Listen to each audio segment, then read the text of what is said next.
अस्सलाम वालेकुम नाज़रीन, मेरा टीवी न्यूज़ में आया सारा सुमरो ऐं सभ खां पहिरीं हिकु नज़र हेडलाइन ते।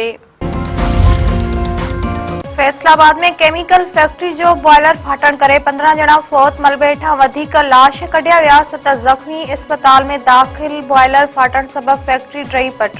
पर वारनि घरनि ऐं जायुनि खे नुक़सान पहुतो, वधीक माण्हू मलबे हेठां दबियल हुजण ऐं फौतुनि जो अंग वधण जो ख़दशो। कमिश्नर जो चवणु आहे त घणो नुक़सान फैक्ट्री जे भर में वाक़िआ घरनि जे रहवासियुनि जो थियो आहे।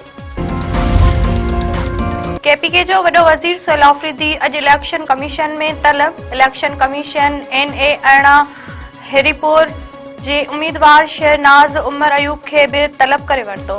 सेक्रेटरी इलेक्शन कमीशन पारां घरू सेक्रेटरी ऐं दिफ़ा वारे सेक्रेटरी खे लिखियल ख़तनि में चयो वियो आहे त वॾे वज़ीर सोहेल आफरीदी जलसे में ज़िले इंतिज़ामिया इलेक्शन कमीशन जे ऑफिसरनि खे धमकी ॾिनी, जंहिंसां इलेक्शन कमीशन ऑफिसरनि जी ज़िंदगी ख़तरे में पइजी वई आहे।